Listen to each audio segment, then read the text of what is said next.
This is a general lecture, and this is the one topic which we haven't touched on in this workshop, and we cannot possibly have a workshop on climate dynamics without somebody talking about climate change. Professor Srinivasan is going to talk about climate change, on which he is an expert, and his background is very interesting. He is actually a mechanical engineer, correct? Huh? You are actually a mechanical engineer, Yes, right? yeah. So his it just shows you what varied backgrounds interdisciplinary workers can come from. So he did his PhD from Stanford University. He did his master's from SUNY. Which one? Stony Brook. So we share it. We share that. Yeah. Okay. And he did his bachelor's from IIT Madras. So we share that also. Not that I did my bachelor's there. And he has been, look, his whole CV is so distinguished. There's not even any point talking about it. But he's a recipient of the SS Bhattacharya Award. I'm just telling you the more prominent things. And he has the Lifetime Achievement Award of the Ministry of Earth Sciences. And there is some Banco Foundation gold medal. That's our BTech gold IIT medal. Madras, yeah. Yeah, that's our BTech gold medal. So that's really nice. There are a lot of IIT Madras people here. So look, this is what your gold medalist can do, or our gold medalist can do, and numerous other things. He's been an advisor to the government. He's written various reports on topics of great importance, and his recent work on climate change is really very important, and he's the best person to tell you about it. Thank you. So good afternoon. So this topic is not connected to what this meeting is all about. And I would like to apologize because this talk is going to be very, very pessimistic about what will happen to India. Now, I'm not happy about talking to young people, telling you how bad your future is, but that is the truth. I hope I'm wrong. I hope I'm a Cassandra who is making wild predictions, but you can look at the data, it is not promising. And the worst part of it is that we in India have no control over what is going to happen in the future. It is controlled by somebody else, okay? And that somebody else got elected 9 days ago. He is going to control the future, okay? That's a problem. Okay, now I've been talking about climate change for 37 years. And most of the time, the audience that I have at my institute or talking to others, they're all skeptics. I find majority of the people believe climate change is not a serious issue. Okay?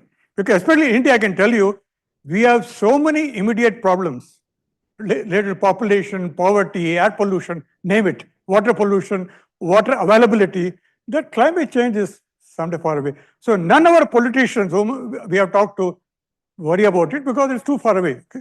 But it is the most serious problem for our existence, okay? And the main problem is, even the most intelligent people think, yeah, human beings are influencing the local climate, you're deforesting, you're doing that, urbanization, but global climate is too big. How can we influence it? Okay? That is the attitude. Even a person as well known as David Attenborough, great person, he, for a long time, was a skeptic. I was surprised. He's a guy who has gone to every place in the world, looked at how human being is destroying the environment, but even he thinks, how can it influence global climate? So finally, it changed a few years ago. Now, let me point out the context.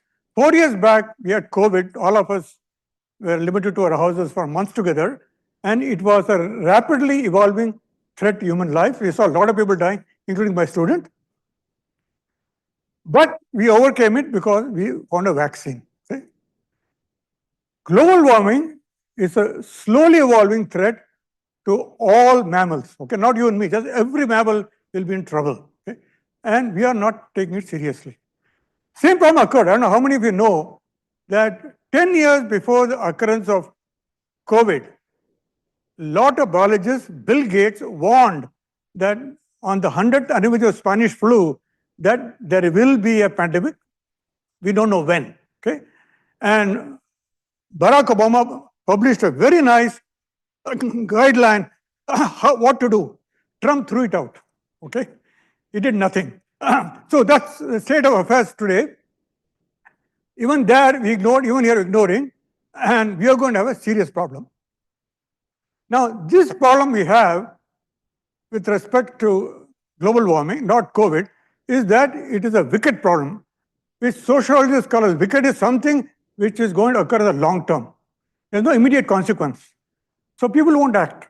Okay? Especially politicians who are depending on the next election are not going to worry about it. So that is a problem because you avoid and deny. As a matter of fact, denial is the biggest thing in US. Half the US population denies global warming. Okay? And the whole set of people elected last week are all deniers. And there is no change until there's a crisis, okay? Like COVID. But the crisis you're going to see with climate change will go to slow crisis, not a fast crisis. So we will not act quickly. And there's uncertainty. Nothing is perfect here. Climate change is very complicated. So it is difficult to link our lifestyle to what's going to happen in the future.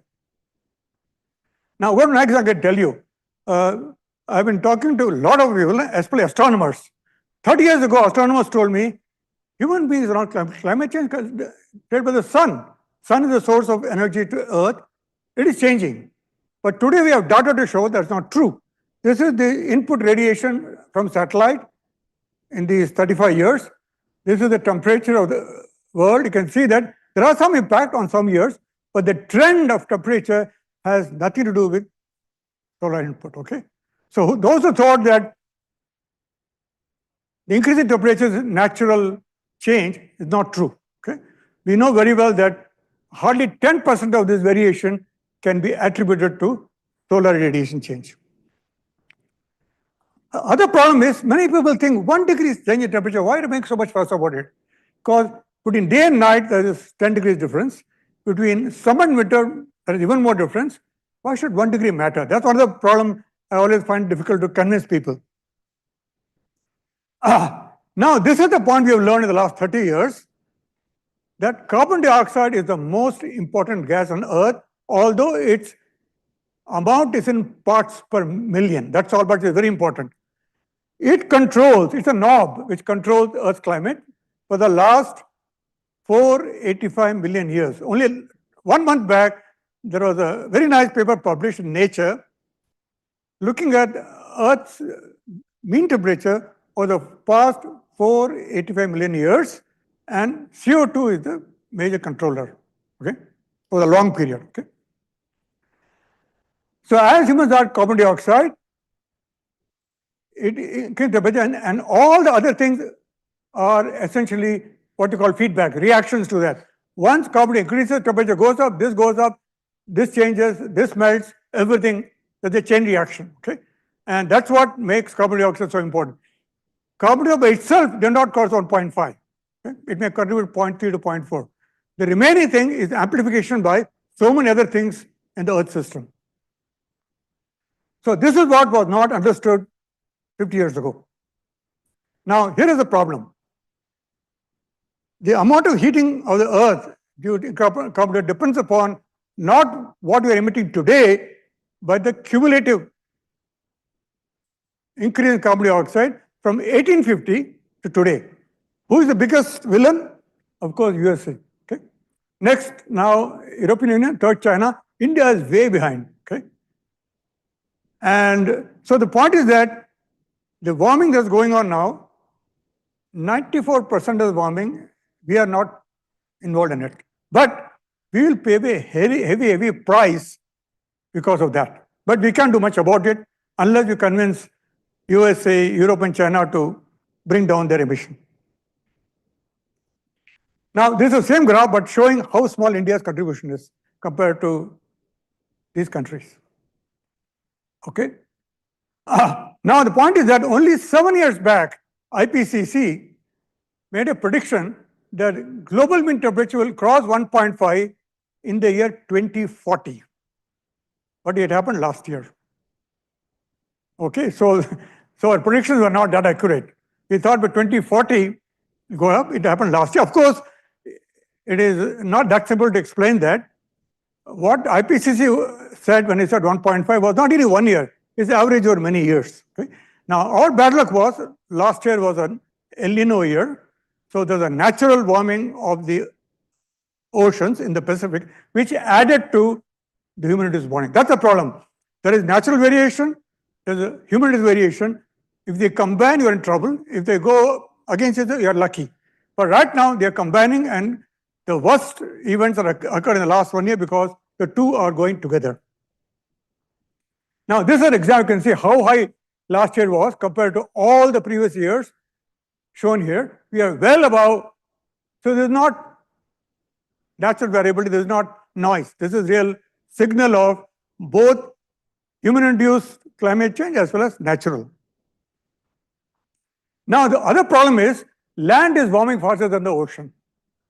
When you say global mean temperature, it's controlled by ocean because 70% of the ocean is Earth, right?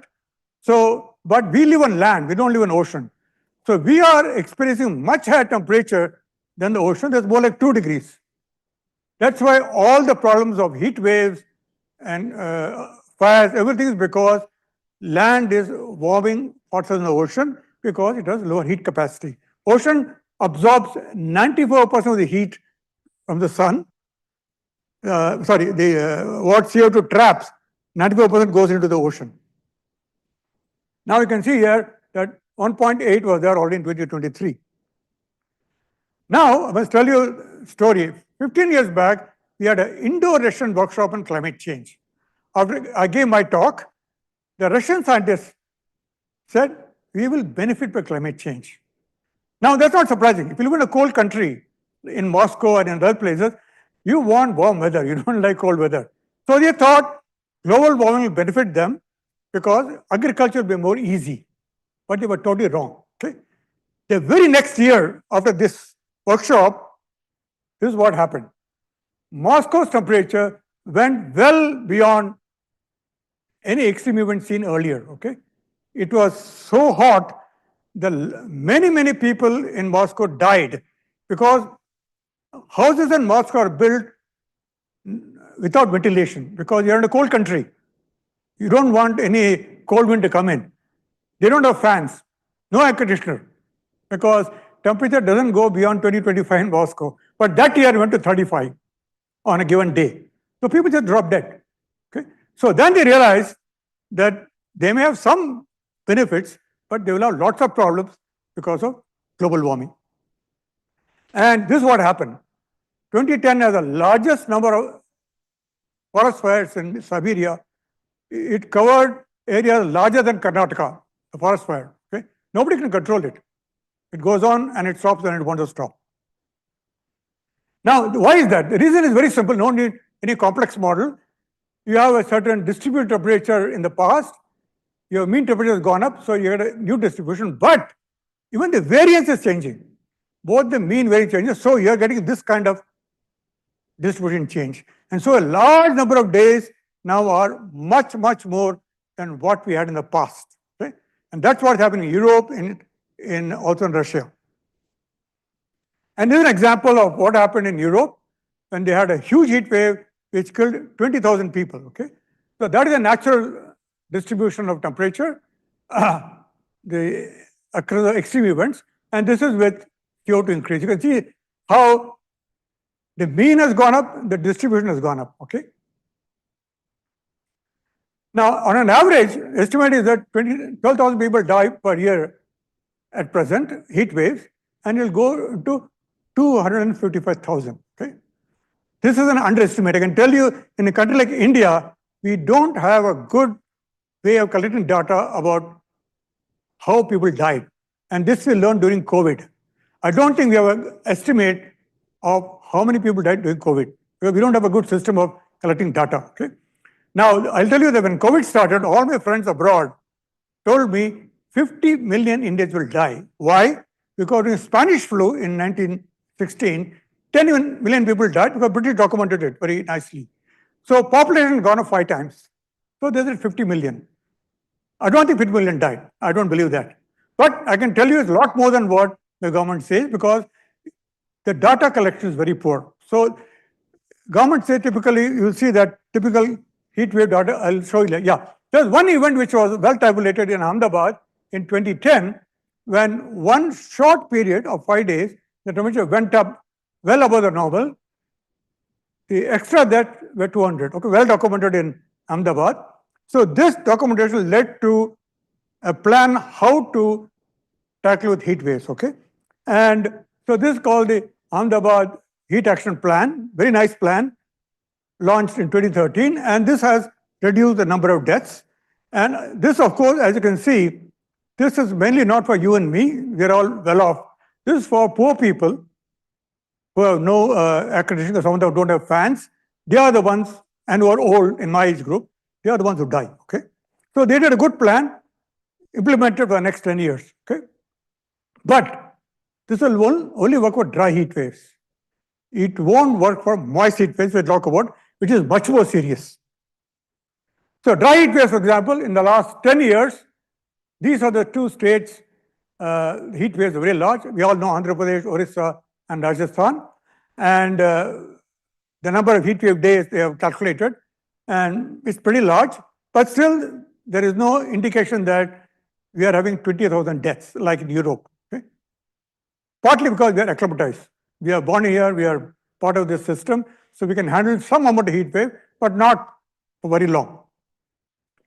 Now, I must tell you, in 2001, I was a part of the IPCC report. It made a following warning that in mid to high latitude cities, population with non-adapted architecture, like in Moscow, will have a serious problem, okay? In 2021, it actually happened, exactly the way IPCC predicted. All of you have heard about it. This was in Canada. A place in Canada reached 49.6. It's unheard of. They don't go above 30, 35 at the most. And so people again drop dead because they don't have the capability to handle it, okay? And so the point is that in the future now, if countries do not act, we'll not have 1.8, we'll have 4.5, okay? And if you follow current policy, still it will be very bad. If you base it on what countries have pledged in the Paris Agreement, it will be, all these are bad. Because we are 1.5 right now, it will be double, triple, or more than triple. Now, this is the kinds of heat wave increase. So let's look at this. I will not talk much about this. So if the temperature is 1 degree warming right now, a little more, the probability goes up 3 times. If it is 2 degrees, it will go almost 6 times. If it is 4 degrees, it will go up 10 times. Okay. Now, this you may be able to deal, this will be catastrophic. Now, this is what Klaus Hasselmann, who got Nobel Prize in Physics in 2021, along with Professor Manabe, he made a comment of this in 30 years ago. That is not the mean, it's the extremes that are going to trouble us, and that's what's happening right now. Now, let's look at extreme events as been documented. Heat waves, 153 event documented, out of which almost 90% is due to CO2 increase, 90%, okay? And you go down, we talk about snow and so on, they are much less, rainfall, flooding, more like 50%. So this is what we are very sure about. As you go down this list, things are more complicated. One cannot prove that CO2 increase causing it. But all of them are threat to us. I will only talk about some of these. Now this is called attribution. Now it's getting into a very important topic. Each time an event occurs, you run the model twice, one with CO2 at 280 parts per million, that is in 1850, another one with the present value, and you compare the extreme events and show how many times it has gone up. So, for example, 2022, we had a major heat wave, it went up 30 times. Okay? The chances of heat wave went up 30 times. And that year, many of you won't remember it, because that heat wave occurred in March, April. None of us will worry about it. March, April, spring season in North India. But remember that our most important crop, the wheat crop, is grown in January, February, March. If there's a heat wave, the crops cannot survive. Okay? So the Indian Council of Agricultural Research got very worried that year because our wheat crop went down dramatically just because of just 5 days of strong. It doesn't require a month-long heat wave. Just 5 days enough to kill your crop. Okay? And that is the event. 10 days, it went up about 3 degrees above normal. Okay, and that was enough to reduce yield by 25%. So I want to remember that today we are a country of 1.4 billion people. If you have a major drought and crop failure, no country can help us. No country has enough surplus to help India. Okay? I remember this because in the 60s we had major droughts. We got help from USA and so on. Today, nobody can help you. The crop surplus is limited. So we have to really worry about the consequences of major drought. Okay? And this is called a new phenomenon, flash drought. See, drought generally indicated in my days rainfall failure. Okay? Today, even if rainfall doesn't fail, there will be drought. Why? For the same rainfall as before, if the temperature of soil is higher, there is more evaporation. And what matters for the soil is not rainfall minus evaporation. Okay? If that becomes very small, the soil becomes dry, the crops fail. Okay? This is what is happening. Very short droughts. If it happens in the growing season, you are finished. Okay? And this has been documented very well by Professor Vimal Mishra in IIT Gandhinagar. He has shown that with a climate model, that these flash droughts are occurring even now, about 5 or 6 per year, will go up to 36 per year. And that will be unmanageable for India. Okay? Now, this also happened in Moscow in 2010. They lost 70% of the crop. Okay? You didn't hear about it because it happened in a country where there is no publicity. Now, this was predicted 30 years ago. Ramaswamy and Parry wrote a report 30 years ago. I remember many of my colleagues didn't believe it. They thought it's all nonsense. They showed due to global warming, developed world will benefit, developing world will suffer. Why? Because the crops you developed so far, rice and wheat, were evolved over the last 10,000 years for temperature that prevailed in 1850 time. Okay, that temperature. As the temperature goes up, your crop is not going to yield that much. Europe and Russia will benefit because their temperature goes up, the crops will find that temperature more beneficial. Okay? So this is a very high penalty you pay for being in the tropics. And this has been further documented recently, a recent paper. And there are 2 statements here. One person saying that India, Zambia, all these countries will suffer in 2050. But another one saying that technology trends would counterbalance with the climate change. We don't know who is right. You talk to people in ICER, they also know we have new genetic variety, this and that. I'm not too sure because there's only so much you can do with genes. There's a limit to how much you can do. Now, the other problem is, of course, in India is water stress. Remember that our population was 340 million in 1947. Now it's 4 times higher. But the rainfall has not gone up 4 times. Rainfall is same. Okay? So every one of us has 1/4 of the water available. So all of you are seeing it in Bangalore. Every city in India has a water problem. This will get worse and worse. There is no easy way out of this problem. That's why India is the country highest, along with Middle East, the water stress. Okay. Now, if water is going to affect you, it's going to affect all mammals. Remember that. People forget that every time there's a heat wave, yield of the milk goes down. Even in India, it goes down. Okay. Fortunately, we produce surplus milk, so you don't see too much effect. But in the next 20 years, you will see milk prices start going up because yield is going down. Okay. Now, even worse thing is from Africa, these are hunter-gatherers. Okay. They live the most sustainable life on the planet. You and I are exploiting the earth. Those guys are living at the minimum, no carbon emissions, living life at this level. They are already seeing the effect of climate change. So these guys are saying that they cannot afford to have large mammals because they can't handle the high temperature. So they want smaller animals like goats to tackle. As you realize, if you are a big person like an elephant, you can't handle heat waves because your volume is so large, your volume to area ratio is such. Rat will survive the heat wave, not the elephant. So this is a serious problem for tigers, lions, all of them we'll have a serious problem. As a matter of fact, it's a very interesting paper. All these lions, tigers, and leopards, they hunt in the evening, not during the day. Day is too hot.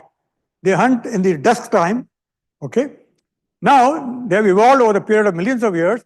The leopards and the tigers don't hunt at the same time because leopards are smaller. They will get killed by the tiger. So they have different times. Now they're going to clash. All of them going to move in the evening. They've got a huge problem. You'll find more number of conflicts.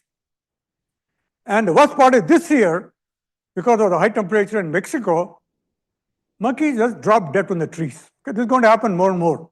Okay? Because mammals cannot handle high temperature and high humidity at the same time. Now, just to give an example, the heat waves cause forest fires in those places which are dry. Okay? And Australia is a very dry continent, essentially a desert. Okay? Only along the coast they survive. But most of Australia is desert. They had a huge forest fire in this period. It killed 1 billion animals. Okay? Nobody paid attention to it. Not million, billions. Okay? So this is the price we are paying for our greed. Now comes the most important issue which bothers me, which does not get enough attention, that heat and humidity combination has an upper limit. If it's just heat, all of you know how to tell. You can put a cold towel on your head or you can go take a bath. But if it's a humid heat wave, there is no alternative. Because if your skin temperature is 30 degrees centigrade, your skin is moist, there's a limit to how much can evaporate. You are producing about 100 watts just sitting down there. Okay? We cannot remove the 100 watts evaporation, you will die. Okay? People have documented, there are now experiments going on all over the world on an exercise machine with ambient temperature change.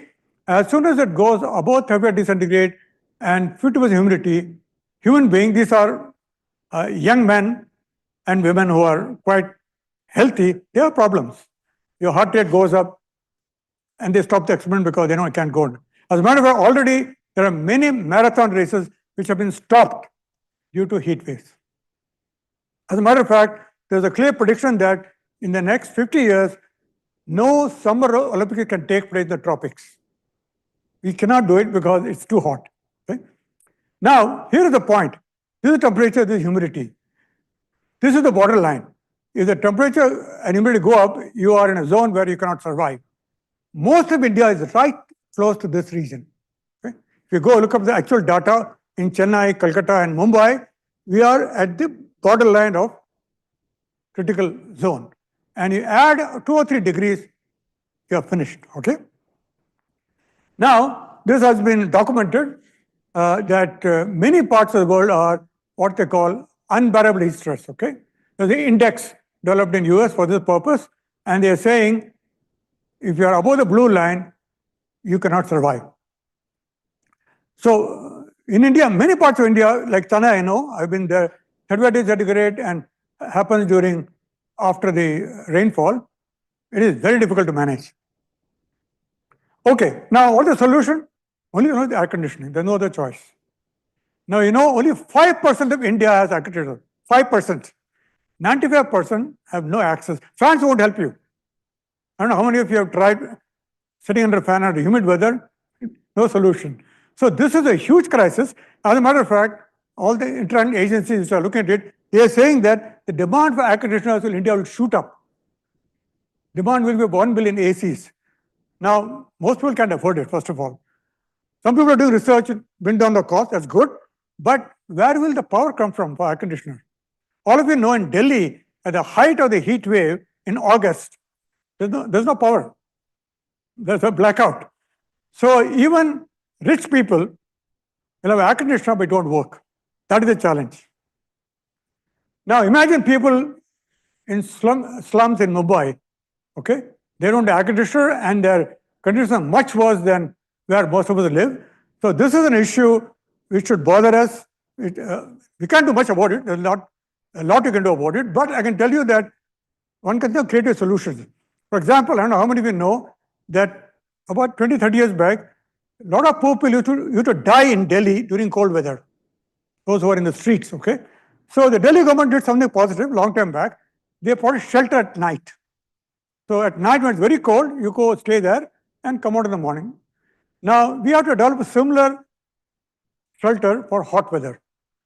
Have ACs in large buildings, which will use for maybe 10, 20 days a year. You have to do that. That's fine, that can be done. But remember, what will happen to agricultural work and construction work? These guys are working outdoors, okay?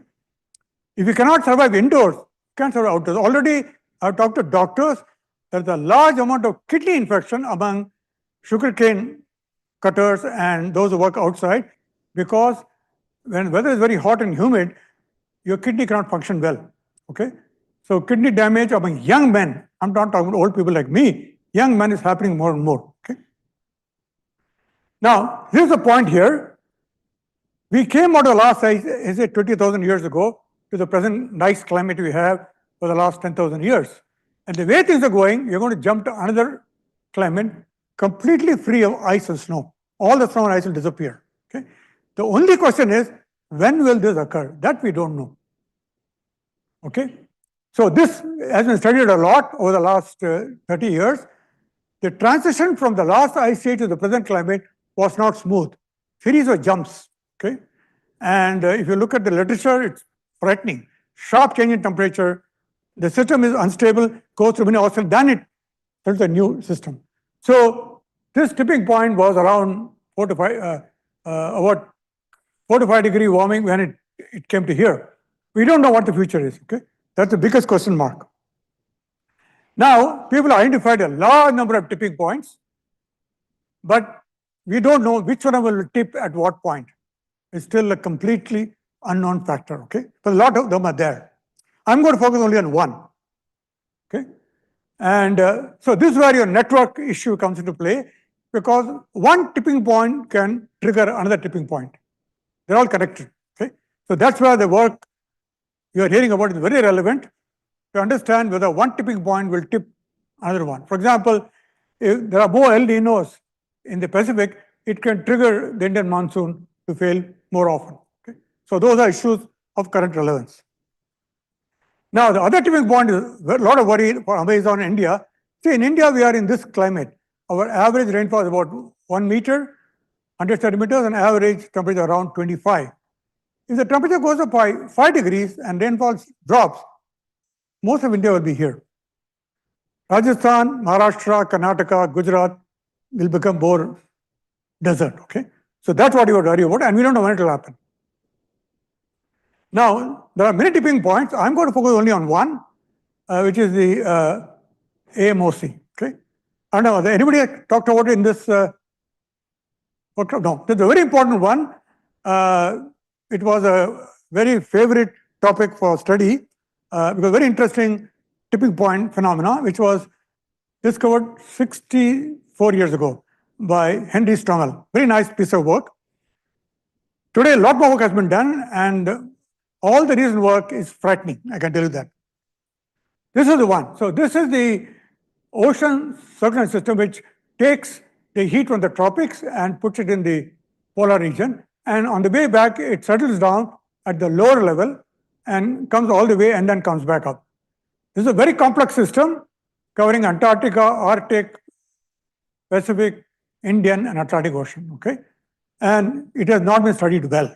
I can tell you one of the funny thing about human being is, in the last, I would say 50 years, the government of the United States and Europe has spent couple of $1 billion to study the universe, okay? We know a lot about when the universe started, the first few minutes of the Big Bang. Wonderful work, okay? I enjoy reading it. We don't know what's happening in the ocean. Nothing, okay? This is a shocking failure of all the scientists and all the politicians, that we didn't give priority to our own Earth. We are talking about Neptune, we are talking about exoplanet in another system. It's okay, it's fun. But the major money should have been spent on observing this Earth, which are not done that. Now it's happening, maybe late.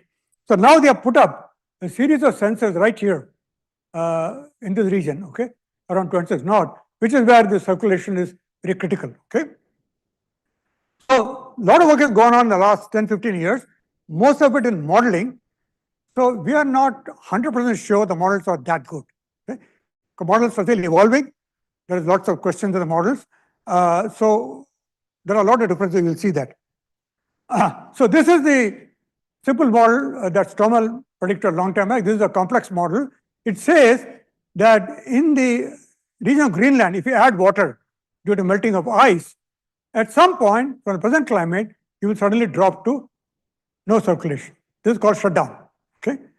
This was work done by Professor Armstrong for his PhD 30 years ago. Okay, and he has continued to talk about it. Important work. And here the circulation is in terms of millions of meter cube per second.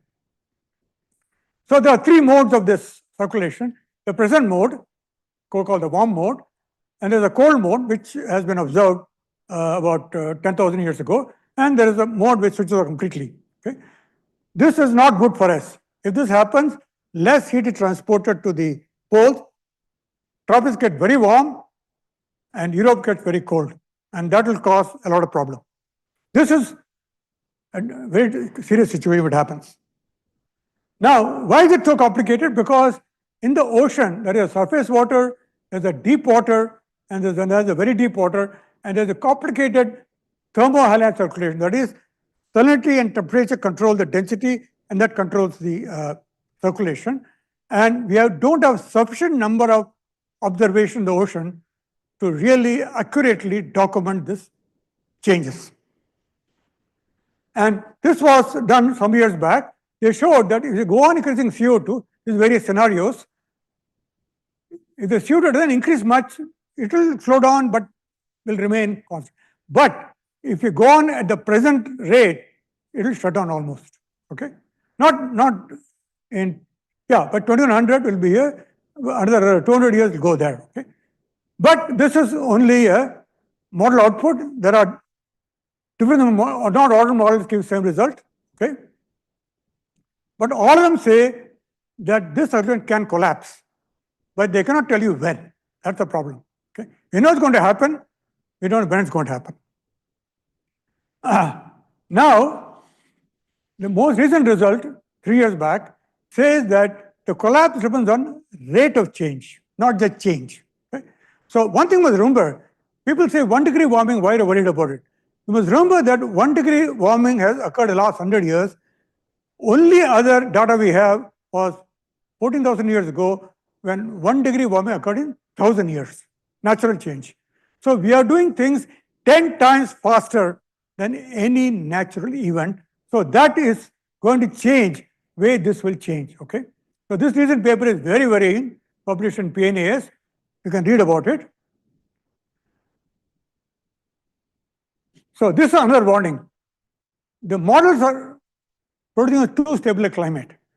They don't handle unstable modes well when compared to observation. So we can't trust the models totally. Now here are recent papers. One of them says it's already decreased by 15%. We don't know whether it is reaching the critical point, the tipping point, we don't know. Okay. Now, this is a warning was given based on this paper published 6 months back. So it says catastrophic tipping point is more than it is recognized. Okay. So this is a warning given again by this group that it is going to happen in the next 20 years. Okay. And again, this man who worked on for 30 years has warned that the IPCC prediction is not reliable. Now, how many know about IPCC? It's a big organization. Yeah. It's a big organization. All the countries are there. So everything is done by consensus. So any extreme statement is diluted. Can't help it. I've been there, I know that. We talk of something, Saudi Arabia and Russia will protest and we will dilute it. So IPCC is a thing we require because we need consensus of all countries, but they cannot afford to make extreme statements because they have to have a consensus. That's the problem they have. Okay? Yeah. Why am I so worried about it? Because if this circulation weakens, this is what happens to monsoon. Okay? Monsoon essentially disappears from India. Only question is we don't know when. That's the only point we don't know. Because as the AMOC weakens, the what we call as intertropical convergence zone shifts south. Okay, so that is there in winter and summer, and this recent paper says impacts collapse monsoon rainfall. They compared, all the models are agreeing, but they don't agree when it will happen. That's the problem. Okay, so you can see all the models showing a decline, but the amount of decline and when it will happen is slightly different from different models. So this is his prediction for Indian summer monsoon is 18.8% decline, that is the drought. Okay, according to IMD, 10% decline is the drought, 20% is the gone case. It happened in 2002. I can tell you, our economy cannot recover. That's a serious issue. And here's an example which shows the complication. So if you increase CO2 in the model, you don't see an increase in rainfall. But if you just change the heat flux, not the CO2, that's the easier thing to do, it shows the decrease. This is why when CO2 is increased, the temperature goes up, so moisture goes up. So the biggest puzzle is, in the future, moisture will go up. That is governed by thermodynamics. Okay, every degree change in temperature, moisture goes up by 7%. Okay, so with 3 degrees, 20%. So that will increase the vapor. But will all the vapor condense? We are not sure. So that's where the problem comes. That in the future, if you're lucky, rainfall will still be increasing. If you're unlucky, the system moves slightly south, you'll be in trouble. Now, the real complication is, most people focus only on the Atlantic. But remember that in the southern hemisphere, Indian Ocean, Pacific Ocean, and they are combined. They interact with each other. We're not fully understood that. That is a complication which is still being figured out. So let's come to the final part. In 2015, everybody celebrated. We had a voluntary non-binding agreement. Okay, it was not a great agreement, but at least some agreement. And of course, if you remember the date, Trump got elected that year. Next year, he dropped out of the agreement. Okay, then luckily he got kicked out because of COVID. Biden came. He came back to the agreement. Now Trump will again go out. That's a bad news for all of us. Okay. In the meantime, the politics of climate change says that they are accusing India of being obstructive. They are saying India and China are increasing coal power plants. Okay, this is just diversionary tactic. This is absolute lie, but it goes on in this politics. So the problem is, in Paris, it was agreed that at 2020 we will bring it down. We have not done that. Today, 2024, still increasing. Okay, and with Trump being elected, another 4 years, nothing will happen. So we are in deep trouble, unfortunately. So this is the point. There's a deep discontent between the desire of 10 countries, I won't name them, all of you know them, 10 countries, including America, whose revenue from export of oil is extremely high. They have been putting all kinds of obstacles in IPCC. I've seen it with my own eyes. So they don't want to talk about this. Okay. And the problem is the top 10% of the emitters, okay, which include China, US, and Europe, if they don't cut down their emissions, we will run out of any space by 2046. Okay, so these three people have to act if you want to control global climate. And they also show why some of them don't care, because they show that it's Europe, India, and many other regions in tropics who will suffer the most. US will escape. It's a rich country. They can afford to manage, okay? So they are very arrogant in this matter. As a matter of fact, I remember 15 years back, I attended a meeting in which an American son got up and said, American lifestyle is not negotiable. That is the arrogance that they have, okay? And they have shown it repeatedly in the United Nations that they are above law. They can do what they want. Luckily, now and then, there is Biden and Al Gore who show some concern, but most of the time, you had people who thought, we can do what we want. You guys have to accept it. So this is where we are going right now, unfortunately, and it's very bad news. If people keep their promises, it will be slightly lower, but very bad still. We have to go on this path. And so far, there is no hint, unfortunately. Okay, and one more point by end of time. Climate models are saying on average, if CO2 goes up to 560 centimeters, it may be 3 degrees, but there's a long tail here. Models are large uncertainty. You cannot rule out 8 degrees, okay? There's a 10% chance it will be 8 degrees, okay? So that's what people have to worry about, but people are not concerned. I want you to read this book, wonderful book written by Brett Bolin, because he was involved in IPCC creation. He has talked about both the science and the politics. Now, whenever I talk about politics, people ask me, why do you combine science and politics? They're two different things. Not true. You must remember that when science discovers something which affects the real world, politics come immediately. Okay? The best example I want to give you is Galileo. When Galileo said Earth goes around the sun, he went against the ruling class in Italy. They put him in jail. So that's a fact of life you have to live with. If you find the truth and the truth is inconvenient, you'll pay a price. Okay? So this problem is solved, more or less, through the Montreal Protocol. That's because the chemicals which cause ozone depletion are created by a few industries in the world, and they were able to manage a substitute. The problem was pretty much solved. And there the leading role was played by America, interestingly. They gave the leadership. That was in 1987. Today, there's no leadership in US. So this is where we are. We are going to go over this waterfall. That is a tipping point. And the young people like you are shouting and saying, watch out. These old politicians in my age group, they're saying, don't worry, control. This is the tragedy. And this is what George Philander said in his book many years ago. But the point is that as you get closer and closer, things get worse and worse, and you will have less time to control. Okay? Something our politicians don't understand. Okay, now to make this point so clear, this is the warning that has been given in this report. It's an emotional plead. Everything matters, what you do, what each one of us do, remember? So that's the point they made. I think I'll stop there because I'm sure I went out of time scale. I welcome questions, but somebody has to, in this auditorium, I cannot hear clearly, so somebody has to come here and tell me, okay? Thank you. But before I make one comment, I have on a very negative note. I want to give a little hope for you. I forgot. There'll be one more slide, which is what the good thing about what's happening.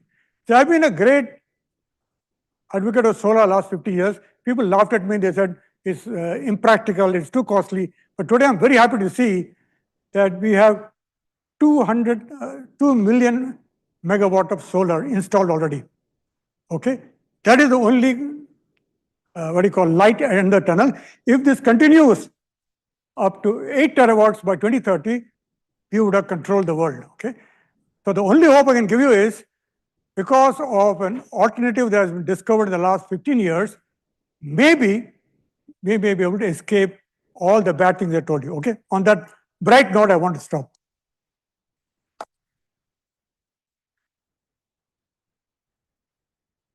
Thank you so much. And especially thanks for the last slide. Huh? Thank you so much. And especially thanks for the last slide. Okay. It was, otherwise we were really Very depressing, nervous. Yeah, it was very depressing. But questions? You're too depressed. Yeah. Yeah. Yes. So you spoke about the danger of heat waves which combine temperatures and humidity. Yes. So now, of course, when temperature rises, humidity rises. Yes. So is there a linear or a non-linear relationship between them? Yes. Because yes. So what is the relationship between the two? What is the clutch equilibrium? Yeah. Okay. Yeah, we know it very well. Yeah. And all the data shows clearly on that line. Absolutely. Yeah. Okay. Yeah. Was one mystery. All the climate models show that the relative humidity is a constant. We don't know why. All the models show as you increase carbon dioxide, the humidity doesn't change, relative humidity. So it follows the Clapeyron equation very closely. Exactly. So in your presentation, Ah, you showed tipping regions, various tipping regions, Yeah. and you showed them color coded. Yeah. Have you defined those tipping regions and how you differentiated the boundaries of those tipping regions? In each one of the, which one you're talking about? There are so many of them. Yeah, so many of them. For Anyone- example, anyone. For example, in the case of monsoon, there was a well-known paper published by the colleague of Elena, which is wrong. Okay, he showed monsoon will break down due to global warming. Okay, but the model was wrong. Okay, as much in the case of monsoon, we have not yet seen tipping point, except that which occurs due to AMOC. If AMOC decline, it will go definitely. But otherwise, monsoon is fairly robust. Okay, because whatever is going up, it will remain. Okay?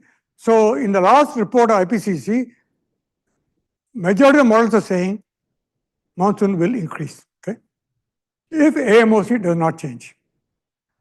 Now the only other tipping point, which is Amazon, another tipping point. Again, because we don't have very good model of vegetation, I don't know how accurate it is. There are some guys saying Amazon will become a desert. Rainfall will go down, collapse. But there are others, biologists say, no, it won't happen. We don't. As a matter of fact, among the various tipping point models, there is very little agreement among different groups. Okay, there are very good review papers on that. They don't agree because this work started really 10, 15 years ago, still in its infancy. So there is no what you call consensus on how that will occur. Okay? The only interesting work I want you to see in the case of AMOC is we can't trust the models. There are guys using the data of the last 20 years, variance, to predict the future. Very interesting result. So those of you who look at it, please look at it. They are saying, one paper says, based on the variance, AMO shut down in 2050. It is frightening, okay? 25 years from now. But there are question marks. It's not, because remember, 25 years is too small a data to work on. You need more data. So that's the only problem. I wish we had kept these sensors 100 years ago. We didn't. So we only 20 years data. On that, to predict is very hard. So lots of disagreement among groups. But this is a very fertile area of work, definitely. You people worry about it. We don't have to. Okay, anybody else? Yeah.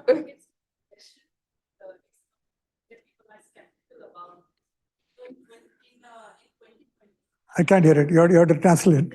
Yeah. You need a mic. You need a Oh, okay. So it's not a question, but it's a comment on people are skeptical about your saying on climate change. So in 2020, I attended an international conference on climate change in Kochi. So there, one person was like, climate is not changing, we are changing. Our demands are changing. The way of living we are. Okay, I'll give you. I didn't have time. I would have given you 10 websites which are funded by the fossil fuel lobby, which tells you all wrong news, okay? Right. So as a matter of fact, there's one famous guy in America, full of crazy people, who say the developing world should actually be thanked for global warming because you have more CO2, there is more photosynthesis, your crop will increase, Yes, yes. okay? Yeah, it'll increase in Europe, maybe in Russia, but not in India. So there are all kinds of, that's why I tell people, do not do Google search. In the Google search, the first 10 websites are funded by the fossil fuel lobby. The real truth comes way below. Okay? So this is a problem that we face today in the social media.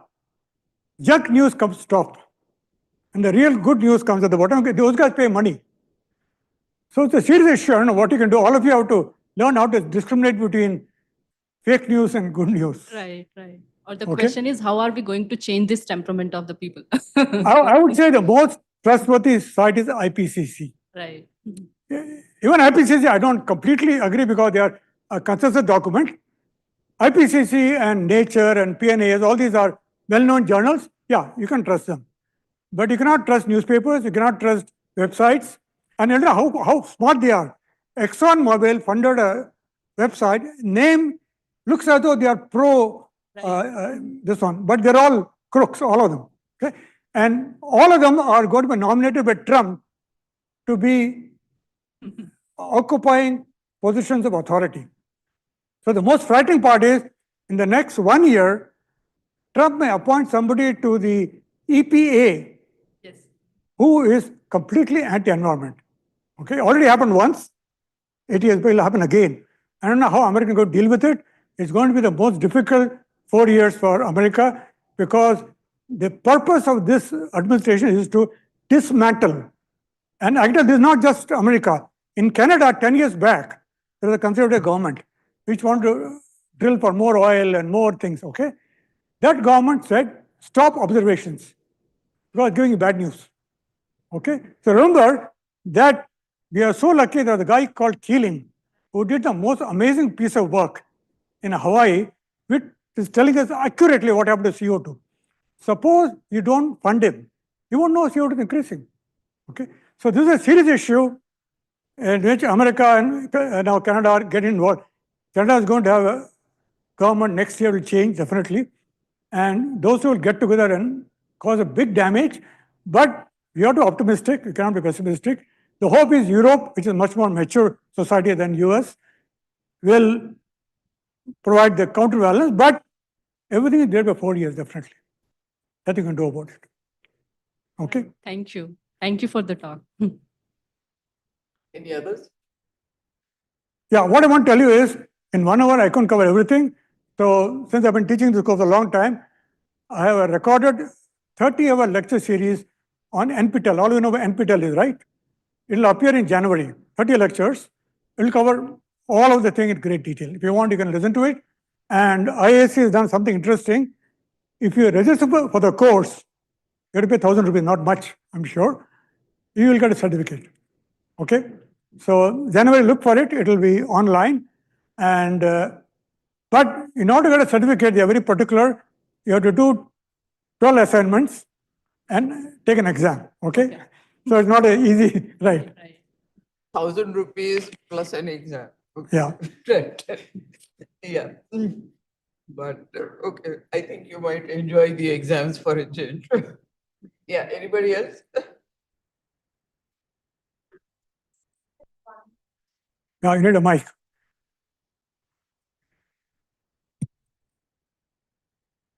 So now that the problem is pretty much clear for all of us, and we also know a few solutions. Like we all, like while growing up, we all like learned that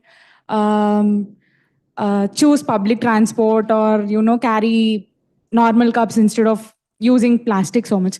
So the thing is, but the common people, they don't know the impact of this 1 degree change. Yeah. For them, it is just a number. Yeah.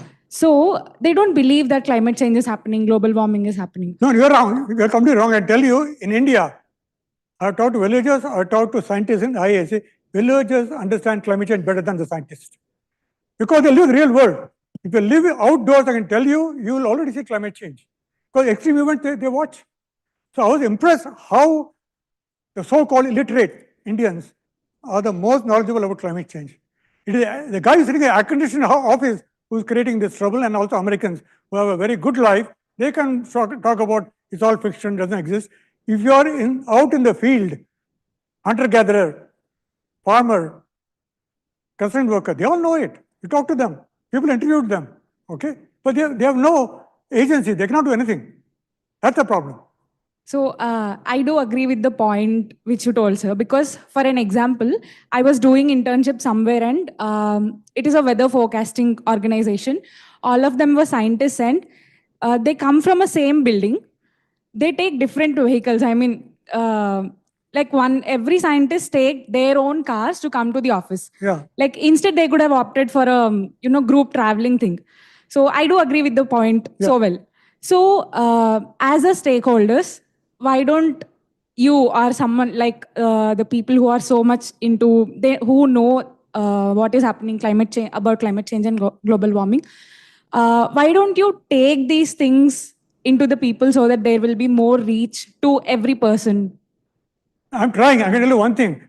One of the most disappointing thing being going to the government in Delhi for the last 30 years is that neither the bureaucrats nor the politicians listen to scientists.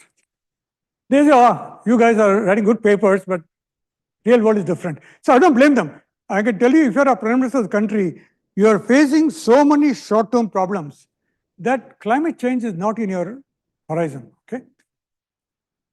So you can't blame them. Every day there's a problem. Okay. And of course, you're having election every 6 months. That is our tragedy. Okay.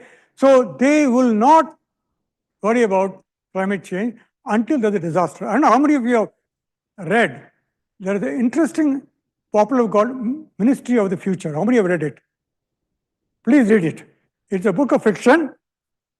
And in that book, the author, Stanley Robinson, says there will be a major heat wave in India and 1 million Indians will die. Okay? And immediately India gets very angry and throws sulfate aerosol in the stratosphere to control climate. That is, it's an interesting book full of politics about BJP, Congress, all that is there. But it is a ridiculous book. I can tell you, you and I in India can tell you, our government will not do it because they can't control air pollution in Delhi. How will they control the global climate? So this guy used India as a villain. See, we are always villains for this developed world. So that book is worth reading because it can happen. I'm not saying it cannot happen. So far it has not happened. Doesn't mean it won't happen. Okay? I don't know what action Indian government will take if 1 million Indians die in one summer, because we have no agency. I don't think it will happen. This 10,000 planes going into the air, it won't happen. But I can tell you, China is working on it, US is working on it. As a matter of fact, Bill Gates has funded a lot of projects to control the climate. So geoengineering is very popular in America now. Research funding is pouring. Okay? Because geoengineering is a bad word, they call it climate intervention. This is the politics of climate change, okay? Climate intervention. So America is ready, being the most powerful superpower, which has no ethical norms. They know that climate is going to change. And by the way, ExxonMobil knew it 40 years ago. They had a scientist who had done this work 40 years ago. It was an internal report, which was not released. It has come out now. He told them, if you burn oil, this will happen. They knew it. But profit is first priority, not this. So everybody there knows it and they are ready for geoengineering. So if geoengineering happens, it will happen either with USA or with China, not India. I don't think so. Because we cannot agree on anything. Okay? Anyone else? Well, I'm sure lots of questions will occur. And maybe they can email you. Sure, you can send me an email, no problem. Yeah, I think this was the best lecture of this conference, and I think we have to thank Professor Ramaswamy for choosing absolutely the right speaker. So, thank you.